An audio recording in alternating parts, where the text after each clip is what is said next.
What's up guys, it's Bear Jew. I got a little tutorial on how to brace properly because I think a lot of you guys that I'm coaching remotely are struggling with that. I can tell from your videos, but it's a really hard thing to put into words.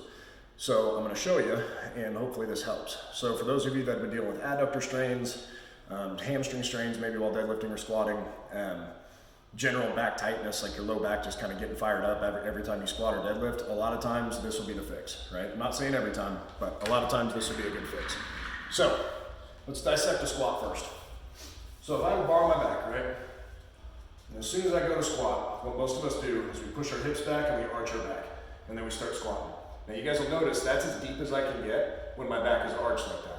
So instead, I'm gonna show you what happens when you get a proper brace. Go ahead and lock my belt down so you can see it a little bit better. But when I'm here, instead of having that first initial thought be there, when I'm walking out the squat, when I stand up, I'm standing up with my glutes and tucking them under me, and I keep them squeezed as I set my feet, because that helps me set my feet in the proper place, right? Then, the next step, when I go to get my breath and my upper back tension, obviously I'm squeezing the bar, but when I go to get that breath, instead of breathing up into my chest, like, which extends me, I'm gonna try to breathe down into my diaphragm and fill up my belt all the way around them. So a lot of us tend to really push out up here, and that can be responsible for kind of that open scissor, that really extended position, right? So the idea would be is instead of starting there, I'm gonna start with my glutes squeezed under me. When I go to squat, I get my breath, I'm gonna let a little air out, and I'm gonna drop my ribs into my belt. And I want you to think about pressing your back, this part of your back, into your belt as hard as you can, okay?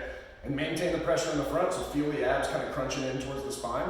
So, and I'm gonna crunch in, and as I squat, you're gonna have to be okay with letting your head come over a little bit more, but then you can apply more pressure directly into that bar. So hopefully that makes sense on the squat. The same thing happens on a deadlift, right? So, if I'm deadlifting, and I get extended, once I get past my knees, that bar has a huge chance of getting out front of me. And that alone, as we pretty much all know, is gonna ding up your back. And so instead of relying on my low back to move the weight, I'm gonna come down here, when I get my proper brace, press my back into the belt, a little bit of an active thoracic round with depression, right? So I let my back round and then I depress. Think about protecting the armpits. And then when I come up, I can just slam my glutes through without any problem, okay? So that will help keep the bar from drifting out in front of you. And on the squat, it's gonna help you from elongating muscles that don't need elongated, because as soon as I push my pelvis back, my adductors now have to get a little bit longer, my hamstrings now have to get a little bit longer, and that's probably where some of those strains are coming from. So for you guys that are really struggling right now, again, I want you to think about big breaths, set your feet, get your glutes under you, and then drop the ribs or press the belt to the back, whatever cue works better for you. But feel that and then maintain that through the whole squat, right? Maintain that through the whole deadlift. What a lot of times will happen as you're learning is you're gonna get it good at the top, and then you're gonna get down to the bottom, and when you go to press, you're gonna shoot your back. So the idea would be is that we don't wanna see that belt doing any of that throughout the movement, right? What I'd rather see there, and notice that belt stays nice and level with my hips and my ribs the whole way up. There's no movement, right?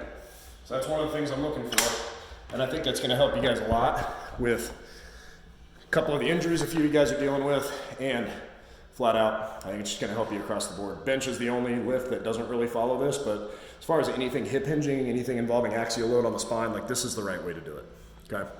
So, try to shuck out everything your high school coach told you. Your high school weights coach was probably a driver's ed teacher, maybe social studies if you got lucky. But please quit using that chest up cue. Don't look at the top of the mirror, none of that bullshit. Okay, let your gaze follow your brace. Let your head follow your brace. Let the bar follow your brace, okay? The brace is the most important thing. Everything else is null beyond that. You know, I've never seen a squat fail from the hips down. I've only, minus, you know, crazy injuries or something, but I've only seen a squat fail somewhere between the hips and head. So usually that tells me it's either the core brace, the upper back tension, or both.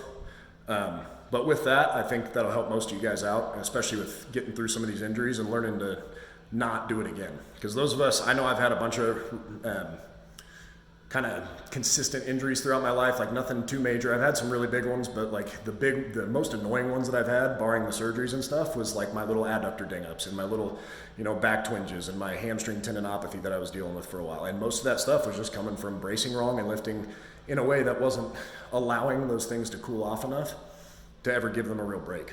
So the idea is we're gonna train the muscles a lot more effectively. We're gonna use our body anatomically correctly, and we're gonna move in a way that's anatomically correct, right?